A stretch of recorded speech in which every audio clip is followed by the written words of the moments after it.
Academy के official YouTube channel पर। आज मैं आपके लिए लेकर आया हूं इकोनॉमिक्स से रिलेटेड और खास करके स्टैटिक जीके, ये दोनों पार्ट मैं एक साथ शामिल किया हूं और ये सभी जो क्वेश्चंस लाया हूं ऑनलाइनर तौर पर लेकर के आया हूं दोनों पार्ट से। तो आप लोग चैनल को लाइक कीजिए, सब्सक्राइब कीजिए, शेयर कीजिए और कमेंट में आपको किस नए सब्जेक्ट की आवश्यकता है या कौन सा नया सब्जेक्ट आपको पढ़ना है, उसके बारे में जानकारी चाहिए, पूरी थ्योरी चाहिए, पूरा नोट चाहिए, तो आप कमेंट में बताते रहिए। वो सारा कुछ हम आपको प्रोवाइड करवाते रहेंगे और हमारी जो टीम है वो आपके लिए सारी सुविधाएं बिल्कुल फ्री, बिल्कुल मुफ्त उपलब्ध करवाने वाली है। तो बने रहिए हमारे चैनल के साथ। ज़्यादा समय ना लेते हुए हम बढ़ते हैं सीधे आपके टॉपिक की ओर। तो आपका जो टॉपिक है, जो इसमें क्वेश्चन आ रहा है, पहला क्वेश्चन आप देख रहे हैं, ये हमारा जो स्टार्ट हो रहा है, इससे स्टार्ट हो रहा है भारतीय अर्थव्यवस्था से। किससे स्टार्ट हो रहा है? भारतीय अर्थव्यवस्था, इंडियन इकोनॉमी से। तो इंडियन इकोनॉमी से आपका जो पहला क्वेश्चन आ रहा है वो क्या निकल करके आ रहा है? भारत में राष्ट्रीय आय का आकलन सबसे पहले किसने किया था? तो भारत में राष्ट्रीय आय का आकलन सबसे पहले किसने किया था? दादा भाई नौरोजी ने। किसने किया था? दादा भाई नौरोजी ने। फिर हमारा अगला क्वेश्चन कह रहा है भारत का केंद्रीय बैंक कौन सा है? तो भारत का केंद्रीय बैंक क्या हो जाएगा? भारतीय रिजर्व बैंक। क्या हो जाएगा? भारतीय रिजर्व बैंक, जिसको हम आरबीआई के नाम से जानते हैं, रिजर्व बैंक ऑफ इंडिया के भी नाम से जानते हैं। फिर हमारा अगला क्वेश्चन कह रहा है भारतीय रिजर्व बैंक आरबीआई की स्थापना कब हुई थी? तो आरबीआई की स्थापना कब हुई थी? 1 अप्रैल 1935 को। कब हुआ था? 1 अप्रैल 1935 को। और इसका जो राष्ट्रीयकरण हुआ था वो कब हुआ था? राष्ट्रीयकरण हुआ था 1949 में। कब हुआ था? 1949 में। फिर हमारा अगला क्वेश्चन कह रहा है भारत में 1 रुपए के नोट पर किसके हस्ताक्षर होते हैं? तो भारत में जो आपका 1 रुपए के नोट छपते हैं उस पे किसके हस्ताक्षर होते हैं? वित्त सचिव के। किसके होते हैं? वित्त सचिव या फाइनेंस सेक्रेटरी के। किसके? फाइनेंस सेक्रेटरी के। फिर आपका अगला क्वेश्चन कह रहा है भारत में जीएसटी कब लागू हुआ? तो भारत में जीएसटी कब लागू हुआ? 1 जुलाई 2017 को। और ये कौन सा संशोधन था? 101वां संशोधन था। कैसा संशोधन था? 101वां संशोधन था। फिर आपका नेक्स्ट क्वेश्चन कह रहा है भारत में पहली पंचवर्षीय योजना कब शुरू हुई थी? तो भारत में पहली पंचवर्षीय योजना आपकी कब शुरू हुई थी? 1951 में। कब शुरू हुई थी? 1951 में। और ये क्या कह रहा है? हैरोल्ड डोमर मॉडल पर आधारित है। किस पर आधारित है? हैरोल्ड डोमर मॉडल पर आधारित थी। फिर आपका अगला क्वेश्चन आ जाएगा द्वितीय पंचवर्षीय योजना किस मॉडल पर आधारित थी? तो ये क्या हो जाएगा? टीसी महालनोबिस मॉडल पर आधारित थी। किस पर आधारित थी? टीसी महालनोबिस मॉडल पर आधारित थी। और इसमें क्या था? भारी उद्योगों पर बल दिया गया। किस पर बल दिया गया? भारी उद्योगों पर। फिर आपका अगला क्वेश्चन क्या हो जाएगा? गरीबी हटाओ का नारा किस पंचवर्षीय योजना में दिया गया था? तो गरीबी हटाओ का नारा किस पंचवर्षीय योजना में दिया गया था? 5वीं पंचवर्षीय योजना में दिया गया था। किस पंचवर्षीय योजना में? 5वीं पंचवर्षीय योजना। आपका अगला क्वेश्चन हो जाएगा भारत का सबसे बड़ा सार्वजनिक व्यवसायिक बैंक कौन सा है? तो भारत का सबसे बड़ा सार्वजनिक और व्यवसायिक बैंक कौन सा हो जाएगा? भारतीय स्टेट बैंक। क्या हो जाएगा? भारतीय स्टेट बैंक, जिसको हम स्टेट बैंक ऑफ इंडिया के भी नाम से जानते हैं और शॉर्ट फॉर्म में क्या हो जाएगा उसका? एसबीआई। क्या हो जाएगा? एसबीआई। आपका अगला क्वेश्चन हो जाएगा मिश्रित अर्थव्यवस्था, मिक्स इकोनॉमी का क्या अर्थ है? तो मिश्रित अर्थव्यवस्था या मिक्स इकोनॉमी का क्या अर्थ हो जाएगा? सार्वजनिक और निजी क्षेत्र। तो सार्वजनिक और निजी क्षेत्र का सह अस्तित्व। क्या हो जाएगा? सार्वजनिक और निजी क्षेत्र का सह अस्तित्व। फिर हमारा अगला क्वेश्चन कह रहा है भारत में विमुद्रीकरण, डिमोनेटाइजेशन, नोटबंदी कब हुई थी? तो भारत में नोटबंदी या डिमोनेटाइजेशन कब हुआ था? 8 नवंबर 2016 को हुआ था। कब हुआ था? 8 नवंबर 2016 को। ये आपका जो हाल ही में नोटबंदी हुई है उसकी डेट है। और फिर आपका अगला क्वेश्चन कह रहा है बुल और बियर, बुल और बियर शब्द किससे संबंधित है? तो बुल और बियर शब्द किससे संबंधित है? आपका शेयर बाजार से। किससे संबंधित है? शेयर बाजार से। फिर नेक्स्ट क्वेश्चन हो जाएगा भारत का सबसे पुराना स्टॉक एक्सचेंज कौन सा है? तो भारत का सबसे पुराना स्टॉक एक्सचेंज क्या हो जाएगा? आपका बॉम्बे स्टॉक एक्सचेंज, जिसको हम क्या बोलते हैं? BSc, Bombay stock exchange. फिर नेक्स्ट क्वेश्चन है हमारा नीली क्रांति, ब्लू रिवोल्यूशन किससे संबंधित है? तो नीली क्रांति आपका किससे संबंधित है? मत्स्य उत्पादन से। ये सब आपको पहले से भी पता होगा, मत्स्य उत्पादन या मछली उत्पादन से। फिर हमारा नेक्स्ट क्वेश्चन हो जाएगा पीली क्रांति किससे संबंधित है? तो पीली क्रांति आपका किससे संबंधित हो जाएगा? तिलहन उत्पादन से। किससे हो जाएगा? तिलहन उत्पादन से। फिर हमारा अगला क्वेश्चन आ जाएगा श्वेत क्रांति, व्हाइट रिवॉल्यूशन किससे संबंधित है और इसके जनक कौन है? तो आपका जो श्वेत क्रांति है, तो ये श्वेत क्रांति किससे संबंधित है? आपका दुग्ध उत्पादन से। किससे? दुग्ध उत्पादन से। और इसके जो जनक है वो कौन है? डॉक्टर वर्गीज कुरियन है। कौन है? Doctor Verghese Kurien. Next question हो जाएगा ऑपरेशन फ्लड का संबंध किससे है? तो ऑपरेशन फ्लड का संबंध किससे हो जाएगा आपका? दूध उत्पादन बढ़ाने से। किससे हो जाएगा? दुग्ध उत्पादन बढ़ाने से। नेक्स्ट क्वेश्चन है भारत में मुद्रास्फीति इन्फ्लेशन, भारत में मुद्रास्फीति इन्फ्लेशन किस पर आधारित है? तो जो आपका मुद्रास्फीति है किस पर आधारित है? उपभोक्ता मूल्य सूचकांक पर। किस पर आधारित है? उपभोक्ता मूल्य सूचकांक पर, जिसको हम क्या बोलते हैं? सीपीआई। फिर वहां नेक्स्ट क्वेश्चन कह रहा है योजना आयोग को भंग कर किस नए संस्थान का गठन किया गया? तो ये तो आप लोगों को ऑलरेडी पहले से ही पता होगा कि योजना आयोग को भंग करके किस नए संस्थान का आयोजन किया गया है? नीति आयोग का। किसका गठन किया गया है? नीति आयोग का। और ये कब किया गया? जनवरी 2015 को, 1 जनवरी 2015 को इसका गठन किया गया। किसका? नीति आयोग का। नेक्स्ट क्वेश्चन कह रहा है नीति आयोग का पूर्ण रूप क्या है? तो नीति आयोग का जो आपका फुल फॉर्म में क्या हो जाएगा? National institution for transforming India. क्या हो जाएगा? National institution for transforming India. फिर हमारा अगला क्वेश्चन हो जाएगा नीति आयोग का अध्यक्ष कौन होता है? क्योंकि सबको पता है कि नीति आयोग का अध्यक्ष कौन होता है? प्रधानमंत्री होता है। फिर नेक्स्ट क्वेश्चन हमारा कह रहा है राष्ट्रीय विकास परिषद एनडीसी का गठन कब हुआ था? तो राष्ट्रीय विकास परिषद या एनडीसी का गठन कब हुआ था? 6 अगस्त 1952 को। कब हुआ था? 6 अगस्त 1952 को। नेक्स्ट क्वेश्चन हो जाएगा हमारा प्राथमिक क्षेत्र प्राइमरी सेक्टर के अंतर्गत क्या आता है? प्राथमिक क्षेत्र या प्राइमरी सेक्टर के अंतर्गत क्या आता है? कृषि, पशुपालन, वानिकी और उसके बाद क्या आता है आपका? मत्स्य पालन। तो ये सारे जो क्षेत्र हैं आपके किस में आते हैं? प्राथमिक क्षेत्र में आते हैं। नेक्स्ट हमारा क्वेश्चन कह रहा है द्वितीय क्षेत्र सेकेंडरी सेक्टर के अंतर्गत क्या आता है? तो इसमें आपका आता है उद्योग, विनिर्माण, निर्माण कार्य। तो आपका क्या क्या आ जाता है इसमें? उद्योग, विनिर्माण और निर्माण कार्य, ये सभी आपके सेकेंडरी सेक्टर में आ जाते हैं या द्वितीय क्षेत्र में आ जाते हैं। बात क्लियर हो गई।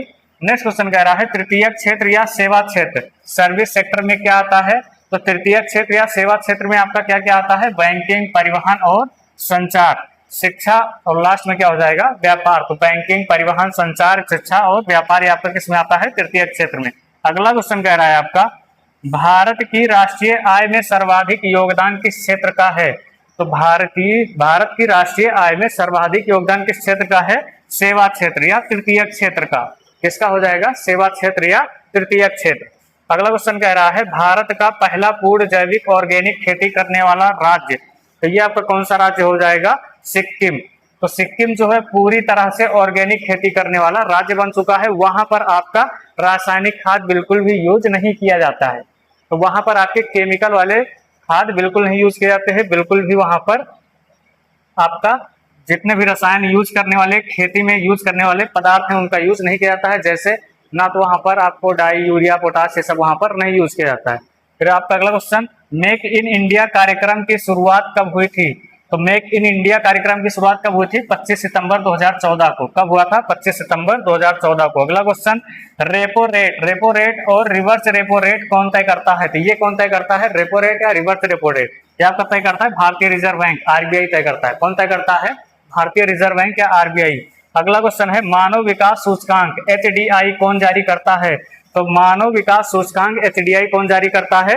यूएनडीपी, संयुक्त राष्ट्र विकास, यूएनडीपी संयुक्त राष्ट्र विकास कार्यक्रम। फिर आपका अगला क्वेश्चन क्या हो जाएगा? अगला क्वेश्चन कह रहा है एचडीआई का विकास किसने किया था? तो एचडीआई का विकास किसने किया था? महबूब उल हक ने किया था। किसने किया था? महबूब उल हक। और ये कौन है? ये है पाकिस्तानी अर्थशास्त्री है। क्या है? पाकिस्तानी अर्थशास्त्री। फिर आपका अगला क्वेश्चन आ रहा है लॉन्च पैड बंद अर्थव्यवस्था क्लोज इकोनॉमी का क्या अर्थ है? तो आपके यहाँ पर क्या है? लॉन्च पैड बंद अर्थव्यवस्था क्लोज्ड इकोनॉमी क्या है? ना तो आयात होना चाहिए और ना ही निर्यात होना चाहिए। क्या? तो आपका जो लॉन्च पैड या बंद अर्थव्यवस्था है इसमें क्या होता है? ना तो आयात होगा और ना ही निर्यात होगा। फिर आपका अगला क्वेश्चन हो जाएगा भारत में वित्तीय वर्ष फाइनेंशियल ईयर कब से कब तक होता है? तो भारत में जो वित्तीय वर्ष या फाइनेंशियल ईयर होता है कब से होता है? 1 अप्रैल से 31 मार्च तक होता है। कब तक होता है? 1 अप्रैल से 31 मार्च तक। फिर अगला क्वेश्चन कह रहा है, अगला क्वेश्चन हो जाएगा बैंकिंग क्षेत्र में केवाईसी का पूर्ण रूप क्या है? तो यहाँ पर क्या हो जाएगा? Know your customer. तो आपका जो केवाईसी है उसका फुल फॉर्म क्या हो जाएगा? Know your customer. फिर नेक्स्ट क्वेश्चन कह रहा है रुपए 2000 के नोट के पीछे किसका चित्र अंकित था। तो जो आपका 2000 रुपए का नोट प्रचलन में था, प्रेजेंट टाइम पे बंद है, तो उसके पीछे किसका चित्र अंकित किया गया था? मंगलयान का। किसका था? मंगलयान का। अगला क्वेश्चन है आपका 500 के नए नोट के पीछे किसका चित्र है। तो 500 के नए नोट के पीछे आपका किसका चित्र है? लाल किला का। फिर रुपए 200 के नोट के पीछे किसका चित्र है? सांची का स्तूप। क्या है? सांची का स्तूप। किसमें? 200 रुपए के नोट के पीछे। 100 रुपए के या रुपए 100 के नोट के पीछे किसका चित्र अंकित है? 100 रुपए में किसका चित्र अंकित किया गया है? रानी की वाव। क्या? रानी की वाव। फिर आपका अगला क्वेश्चन हो जाएगा 50 के नोट के पीछे किसका चित्र अंकित है। तो जो 50 रुपए का नोट है उसके पीछे किसका चित्र अंकित किया गया है? हम्पी का रथ। क्या? हम्पी का रथ। फिर अगला क्वेश्चन हो जाएगा रुपए 10 नोट के पीछे किसका चित्र अंकित है। तो यहां पर हो जाएगा कोणार्क का सूर्य मंदिर। क्या हो जाएगा? कोणार्क का सूर्य मंदिर। और कोणार्क का सूर्य मंदिर आपका कहां पर है? उड़ीसा में। कहां पर है? उड़ीसा में। फिर हमारा अगला क्वेश्चन कह रहा है संयुक्त राष्ट्र संघ यूएनओ की स्थापना कब हुई थी। तो संयुक्त राष्ट्र संघ या यूएनओ की स्थापना कब हुई थी? ये हुआ था 24 अक्टूबर 1945 को। कब हुआ था? 24 अक्टूबर 1945 को। और इसका जो मुख्यालय है, मुख्यालय कहां पर है? न्यूयॉर्क में है। यूएनओ का मुख्यालय कहां पर है? न्यूयॉर्क में। फिर आपका नेक्स्ट क्वेश्चन हो जाएगा यूएनओ के कुल कितने अस्थायी सदस्य हैं। तो यूएनओ के कुल कितने अस्थायी सदस्य हैं? तो यहाँ पर हो जाएगा 5। कौन कौन से? अमेरिका, रूस, ब्रिटेन, फ्रांस और चीन। तो यूएनओ के 5 सदस्य कौन कौन से हो जाएंगे? अमेरिका, रूस, ब्रिटेन, फ्रांस और चीन। नेक्स्ट क्वेश्चन हो जाएगा आपका अंतरराष्ट्रीय न्यायालय इंटरनेशनल कोर्ट ऑफ जस्टिस। अंतरराष्ट्रीय न्यायालय इंटरनेशनल कोर्ट ऑफ जस्टिस कहाँ स्थित है? तो कहाँ स्थित है? द हेग में। और द हेग आपका कहां पर है? नीदरलैंड में। कहां पर है? नीदरलैंड। अगला क्वेश्चन आ जा रहा है विश्व स्वास्थ्य संगठन WHO वर्ल्ड हेल्थ ऑर्गेनाइजेशन का मुख्यालय कहाँ स्थित है। तो WHO का मुख्यालय कहां पर स्थित है? जेनेवा। और जेनेवा आपका कहां पड़ता है? स्विट्जरलैंड में। अगला क्वेश्चन कह रहा है यूनेस्को का मुख्यालय कहाँ स्थित है। तो यूनेस्को का मुख्यालय कहाँ स्थित है आपका? पेरिस में। और पेरिस कहां पर पड़ता है? फ्रांस की राजधानी है। फिर नेक्स्ट क्वेश्चन हो जाएगा सार्क का मुख्यालय कहाँ स्थित है। तो सार्क का मुख्यालय कहां पर स्थित है आपका? काठमांडू में। काठमांडू क्या है? नेपाल की राजधानी है। फिर इसी से रिलेटेड हमारा अगला क्वेश्चन इसरो का मुख्यालय कहाँ स्थित है। तो इसरो का मुख्यालय कहां पर स्थित है? बेंगलुरु में। कहां पर स्थित है? बेंगलुरु में। नेक्स्ट क्वेश्चन कह रहा है सतीश धवन अंतरिक्ष केंद्र कहाँ स्थित है। तो सतीश धवन अंतरिक्ष केंद्र आपका कहाँ स्थित है? श्रीहरिकोटा। और श्रीहरिकोटा आपका कहां पर है? आंध्र प्रदेश में। कहां पर है? आंध्र प्रदेश में। फिर नेक्स्ट क्वेश्चन कह रहा है भाभा परमाणु अनुसंधान केंद्र बार्क का कहाँ स्थित है। तो भाभा परमाणु अनुसंधान केंद्र बार्क कहाँ स्थित है। तो ये आपका कहां पर स्थित हो जाएगा? ये हो जाएगा ट्रॉम्बे मुंबई। कहां हो जाएगा? ट्रॉम्बे मुंबई। फिर हमारा जो अगला क्वेश्चन आ रहा है, अगला क्वेश्चन यहाँ पर आपका हो जाएगा तो आपका ये जो बार्क है, बार्क का मुख्यालय कहाँ है? कहाँ स्थित है? ट्रॉम्बे मुंबई। फिर नेक्स्ट आपका क्या हो जा रहा है राष्ट्रीय डेयरी अनुसंधान संस्थान कहाँ स्थित है। तो राष्ट्रीय डेयरी अनुसंधान संस्थान कहाँ स्थित है? करनाल। और करनाल आपका कहाँ पड़ता है? हरियाणा में। फिर नेक्स्ट क्वेश्चन कह रहा है हमारा केंद्रीय चावल अनुसंधान संस्थान कहाँ स्थित है। तो केंद्रीय चावल अनुसंधान संस्थान आपका कटक में स्थित है। कटक कहाँ पड़ता है? ओडिशा में पड़ता है। कहाँ पड़ता है? ओडिशा में। फिर अगला क्वेश्चन कह रहा है भारत का राष्ट्रीय खेल कौन सा माना जाता है। तो ये माना जाता है हॉकी। आप लोगों को पहले से ही पता होगा क्योंकि ये तो नॉर्मल सा क्वेश्चन है। फिर नेक्स्ट क्वेश्चन कह रहा है भारत रत्न पुरस्कार की शुरुआत कब हुई थी। तो जो आपको भारत रत्न दिया जाता है आपके यहाँ, उसकी शुरुआत कब हुई थी? 1954 में। कब हुआ था? 1954 में। नेक्स्ट क्वेश्चन कह रहा है भारत रत्न पाने वाले पहले भारतीय कौन थे। तो भारत रत्न पाने वाले पहले भारतीय आपके कौन हो जाते हैं? डॉक्टर सर्वपल्ली राधाकृष्णन। कौन हो जाएंगे? डॉक्टर सर्वपल्ली राधाकृष्णन। अगला क्वेश्चन हो जाएगा नोबेल पुरस्कार पाने वाले प्रथम भारतीय कौन थे। तो नोबेल पुरस्कार पाने वाले प्रथम भारतीय कौन हो जाएंगे? रविन्द्रनाथ टैगोर। और कब मिला था इनको? 1913 में। और किसके लिए मिला था? गीतांजलि के लिए मिला था। किसके लिए मिला गया था या किसके लिए दिया गया था? गीतांजलि के लिए। इनकी रचना है गीतांजलि, उसके लिए इनको क्या मिला था? नोबेल पुरस्कार। फिर हो जाएगा ज्ञानपीठ पुरस्कार किस क्षेत्र में दिया जाता है। तो जो ज्ञानपीठ पुरस्कार है किस क्षेत्र में दिया जाता है? साहित्य के क्षेत्र में दिया जाता है। किस क्षेत्र में दिया जाता है? साहित्य के क्षेत्र में। अगला क्वेश्चन हो जाएगा ऑस्कर पुरस्कार किस क्षेत्र में दिया जाता है। तो जो आपका ऑस्कर पुरस्कार है किस क्षेत्र में दिया जाता है? सिनेमा। सिनेमा मीन्स फिल्म जगत में दिया जाता है। बात समझ में आ रही है? तो ज्यादा समय हमें नहीं व्यतीत करना है, नहीं तो हम इसको आपको डीप में भी बताते हैं, आपके पास ज्यादा समय है नहीं, इसलिए पूरा वन लाइनर के तौर पे और उसके जस्ट हम आंसर को बताते हुए चल रहे हैं। और अगर आपको और भी ज्यादा डीप तरीके से पढ़ना होगा, कोई भी कॉन्सेप्ट, कोई भी टॉपिक, कोई भी चैप्टर, कोई भी सब्जेक्ट, तो आप कमेंट कर दीजिएगा, वो सारा हम आपको छोटे छोटे वीडियो के माध्यम से आसान तरीके से पहुंचाते रहेंगे। फिर अगला क्वेश्चन हमारा हो जा रहा है, द्रोणाचार्य पुरस्कार किसे दिया जाता है? तो द्रोणाचार्य पुरस्कार किसे दिया जाता है? ये दिया जाता है खेल के कोच को। किसको दिया जाता है? जो खेल का कोच होता है उसको दिया जाता है, या खेल प्रशिक्षकों को दिया जाता है। बात क्लियर हो गई? फिर हमारा नेक्स्ट क्वेश्चन कह रहा है, अंतरराष्ट्रीय महिला दिवस कब मनाया जाता है? तो अंतरराष्ट्रीय महिला दिवस आपका कब मनाया जाता है? 8 मार्च को। कब मनाया जाता है? 8 मार्च को। फिर हमारा अगला क्वेश्चन, विश्व पर्यावरण दिवस कब मनाया जाता है? तो विश्व पर्यावरण दिवस कब मनाया जाता है? 5 जून को। ये तो आप लोगों को पहले से ही पता होगा। फिर उसके बाद हमारा नेक्स्ट क्वेश्चन कह रहा है, राष्ट्रीय खेल दिवस कब और किसकी याद में मनाया जाता है? तो राष्ट्रीय खेल दिवस कब और किसकी याद में मनाया जाता है? 29 अगस्त को मनाया जाता है। और किसकी याद में? मेजर ध्यानचंद की याद में मनाया जाता है। किसकी याद में? मेजर ध्यानचंद की याद में। अगला क्वेश्चन आपका कह रहा है, विश्व योग दिवस कब मनाया जाता है? तो विश्व योग दिवस आपका कब मनाया जाता है? 21 जून को। कब मनाया जाता है? 21 जून को। नेक्स्ट क्वेश्चन हमारा कह रहा है, विश्व मानवाधिकार दिवस ह्यूमन राइट्स डे कब मनाया जाता है? तो विश्व मानवाधिकार दिवस ह्यूमन राइट्स डे आपका कब मनाया जाता है? 10 दिसंबर को। कब मनाया जाता है? 10 दिसंबर को। फिर अगला क्वेश्चन आ रहा है हमारा, राष्ट्रीय मतदाता दिवस कब मनाया जाता है? तो राष्ट्रीय मतदाता दिवस कब मनाया जाता है आपका? 25 जनवरी को। कब मनाया जाता है? 25 जनवरी को। फिर नेक्स्ट क्वेश्चन कह रहा है, बिहू किस राज्य का प्रसिद्ध लोक नृत्य है? तो बिहू किस राज्य का प्रसिद्ध लोक नृत्य हो जाएगा आपका? गुजरात का। कहाँ का है? गुजरात का। अगला क्वेश्चन, गरबा और डांडिया किस राज्य का प्रसिद्ध लोक नृत्य है? तो गरबा और डांडिया किस राज्य का प्रसिद्ध लोक नृत्य है? गुजरात का। कहाँ का है? गुजरात का। फिर हमारा नेक्स्ट क्वेश्चन कह रहा है, कथकली और मोहिनीअट्टम किस राज्य का शास्त्रीय नृत्य है? तो कथकली और मोहिनीअट्टम कहाँ का शास्त्रीय नृत्य है? केरल का। कहाँ का हो जाएगा? केरल का। बात समझ में आ रही है? ना समझ में आए तो कमेंट कीजिएगा, नेक्स्ट टाइम से और भी बेहतर तरीके से समझाने का प्रयास किया जाएगा। अगला क्वेश्चन कह रहा है, भरतनाट्यम किस राज्य का शास्त्रीय नृत्य है? तो भरतनाट्यम किस राज्य का शास्त्रीय नृत्य हो जाएगा आपका? तमिलनाडु का। कहाँ का हो जाएगा? तमिलनाडु का। फिर हमारा अगला क्वेश्चन कह रहा है, कुचिपुड़ी किस राज्य का शास्त्रीय नृत्य है? तो कुचिपुड़ी किस राज्य का शास्त्रीय नृत्य हो जाएगा आपका? आंध्र प्रदेश का। कहाँ का हो जाएगा? आंध्र प्रदेश का। फिर अगला क्वेश्चन, उत्तर भारत या उत्तर प्रदेश का शास्त्रीय नृत्य कौन सा है? तो उत्तर भारत और उत्तर प्रदेश का शास्त्रीय नृत्य कौन सा हो जाएगा? कथक। फिर हमारा नेक्स्ट क्वेश्चन आ रहा है, यक्षगान किस राज्य का प्रसिद्ध लोक नृत्य है?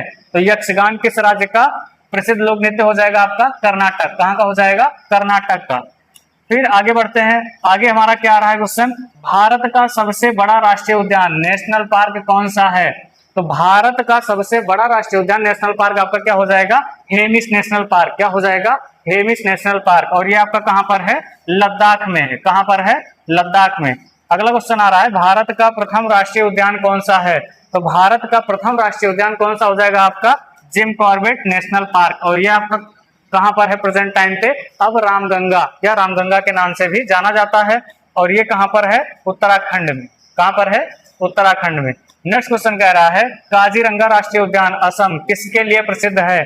तो काजीरंगा राष्ट्रीय उद्यान जो आपका असम में है किसके लिए प्रसिद्ध है? एक सींग वाले गेंडे के लिए। किसके लिए प्रसिद्ध है?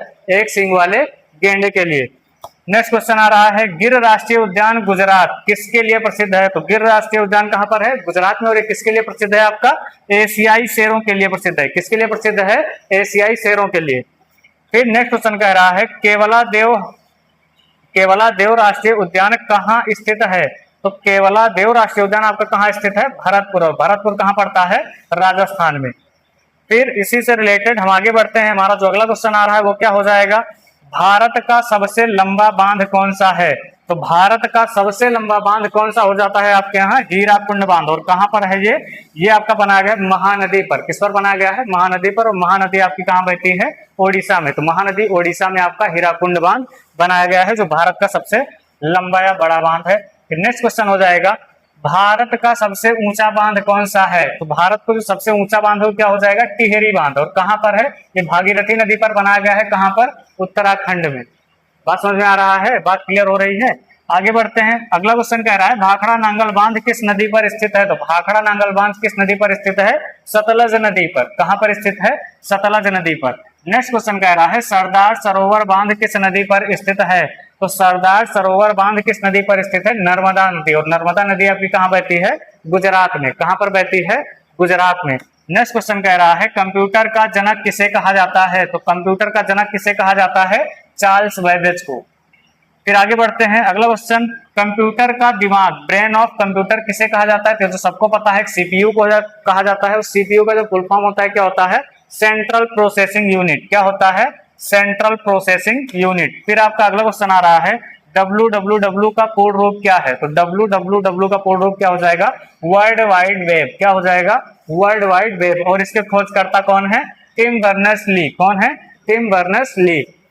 फिर हमारा अगला क्वेश्चन कह रहा है RAM, RAM, रैम का फुल फॉर्म क्या है? तो रैम का फुल फॉर्म क्या हो जाएगा? Random access memory. क्या हो जाएगा? Random access memory. और ये कैसी मेमोरी होती है? अस्थायी मेमोरी होती है। कैसी होती है? अस्थायी मेमोरी होती है। फिर नेक्स्ट क्वेश्चन, अगला क्वेश्चन है रोम, ROM का फुल फॉर्म क्या है?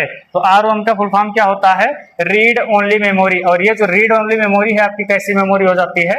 अस्थायी मेमोरी है। कैसी मेमोरी है? अस्थायी मेमोरी है। फिर आगे बढ़ते हैं। अगला क्वेश्चन कंप्यूटर साक्षरता दिवस कब मनाया जाता है? तो कंप्यूटर साक्षरता दिवस आपका कब मनाया जाता है? 2 दिसंबर को। कब मनाया जाता है? 2 दिसंबर को। फिर अगला क्वेश्चन आ रहा है my experiment with tooth, my experiment with tooth, सत्य के साथ मेरे प्रयोग, पुस्तक के लेखक कौन है? तो आपका कौन सा क्वेश्चन है? माई एक्सपेरिमेंट विथ टूथ या सत्य के साथ मेरे प्रयोग, पुस्तक के लेखक कौन हो जाते हैं आपके? महात्मा गांधी जी। कौन हो जाएंगे? महात्मा गांधी जी। फिर अगला क्वेश्चन कह रहा है, अगला क्वेश्चन आपका हो जाएगा विंग्स ऑफ फायर, अग्नि की उड़ान किसकी आत्मकथा है? तो विंग्स ऑफ फायर या अग्नि की उड़ान किसकी आत्मकथा है? डॉक्टर एपीजे अब्दुल कलाम की। किसकी रचना है या किसकी आत्मकथा है? डॉक्टर एपीजे अब्दुल कलाम की। Next question discovery of India, Bharat की खोज, पुस्तक किसने लिखी? तो डिस्कवरी ऑफ इंडिया, भारत की खोज, पुस्तक किसने लिखी है? जवाहरलाल नेहरू जी ने लिखी है। किसने लिखी है? जवाहरलाल नेहरू जी ने। नेक्स्ट क्वेश्चन आ रहा है आनंद मठ के लेखक कौन है जहां से राष्ट्रगीत या वंदे मातरम लिया गया है? तो आनंद मठ के लेखक कौन हो जाएंगे आपके? बंकिम चंद्र चटर्जी। कौन हो जाएंगे? बंकिम चंद्र चटर्जी। फिर अगला क्वेश्चन कह रहा है राष्ट्रगान जनगण मन गाने में कितना समय लगता है? तो राष्ट्रगान जो आपका जनगण मन गाया जाता है इसमें कितना समय लगता है? 52 सेकेंड। कितना समय लगता है? 52 सेकेंड। फिर अगला क्वेश्चन आ रहा है हमारा राष्ट्रगीत गाने में कितना समय लगता है? तो राष्ट्रगीत गाने में कितना समय लगता है? 65 सेकेंड। 1 minute 15 second. कितना समय लगता है? 65 सेकेंड या 1 minute 15 second. Sorry 1 minute 5 second हो जाएगा। कितना हो जाएगा? 1 मिनट 5 सेकेंड। तो इसको गाने में कितना समय लगता है? 1 मिनट 5 सेकेंड या 65 सेकेंड। फिर हमारा अगला क्वेश्चन कह रहा है राष्ट्रीय ध्वज तिरंगा की लंबाई और चौड़ाई का अनुपात क्या होता है? तो राष्ट्रीय ध्वज तिरंगा की लंबाई चौड़ाई का अनुपात कितना होना चाहिए? 3:2। कितना होना चाहिए? 3:2। अगला क्वेश्चन कह रहा है राष्ट्रीय ध्वज का डिजाइन किसने तैयार किया था? तो राष्ट्रीय ध्वज का डिजाइन जो प्रेजेंट टाइम पे हम लोग यूज कर रहे हैं उसको किसने तैयार किया था? पिंगली वेंकैया ने डिजाइन किया था। किसने? पिंगली वेंकैया ने। फिर हमारा नेक्स्ट क्वेश्चन कह रहा है भारत से पहले भारत का राष्ट्रीय उद्यान या राष्ट्रीय पशु क्या था? तो बाघ से पहले भारत का राष्ट्रीय पशु क्या था? तो बाघ से पहले भारत का राष्ट्रीय पशु क्या था? सिंह या शेर था। क्या था? सिंह या शेर था। और आपका अगला क्वेश्चन आ रहा है भारत की प्रथम महिला आईपीएस अधिकारी कौन थी? तो भारत की प्रथम महिला आईपीएस अधिकारी कौन थी? तो ये थी किरण बेदी। कौन थी? किरण बेदी। फिर हमारा अगला क्वेश्चन आ रहा है भारत की प्रथम महिला राज्यपाल कौन थी? तो भारत की प्रथम महिला राज्यपाल कौन थी? सरोजिनी नायडू। और ये कहाँ की थी प्रथम महिला राज्यपाल? उत्तर प्रदेश की बनी थी। कहाँ की बनी थी? उत्तर प्रदेश की। नेक्स्ट क्वेश्चन कह रहा है भारत की प्रथम महिला मुख्यमंत्री कौन थी? तो भारत की जो प्रथम महिला मुख्यमंत्री थी ये कौन थी? सुचेता कृपलानी। और ये भी उत्तर प्रदेश से बनी थी। क्या बनी थी? मुख्यमंत्री। तो भारत की पहली महिला मुख्यमंत्री सुचेता कृपलानी और कहां से थी? उत्तर प्रदेश। अगला क्वेश्चन, एवरेस्ट शिखर पर चढ़ने वाली प्रथम भारतीय महिला कौन थी? तो एवरेस्ट शिखर पर चढ़ने वाली प्रथम भारतीय महिला कौन थी? बछेंद्री पाल। कौन थी? बछेंद्री पाल। फिर आपका अगला क्वेश्चन आ रहा है, सुप्रीम कोर्ट की प्रथम महिला न्यायाधीश कौन थी? क्या क्वेश्चन आ रहा है? सुप्रीम कोर्ट की प्रथम महिला न्यायाधीश कौन थी? तो कौन थी? फातिमा बीबी। कौन थी? फातिमा बीबी। तो आज का आपका सारा क्वेश्चन, सारे कॉन्सेप्ट यहीं पर समाप्त होते हैं। मिलते हैं अगले वीडियो में। और आप लोग चैनल को लाइक कीजिए, शेयर कीजिए, सब्सक्राइब कीजिए। आपको जो भी नया चैप्टर, नया आपको कॉन्सेप्ट चाहिए हो कमेंट कीजिए, वो सारा हम आपको आसान लैंग्वेज में और बेहतरीन नोट्स के माध्यम से प्रोवाइड करेंगे। और आपको अगर कोई भी किसी भी सब्जेक्ट का नोट्स वगैरह चाहिए होगा और किसी भी तैयारी के लिए, तो आप हमें कमेंट के माध्यम से बताइएगा। वो सारा हम आपको व्हाट्सएप पर बिल्कुल मुफ्त प्रोवाइड करवाएंगे हमारी तरफ से। ये हमारी संस्थान की तरफ से आपको निःशुल्क दिया जाने वाली सुविधाएं हैं। तो मिलते हैं अगले वीडियो में। बहुत बहुत धन्यवाद।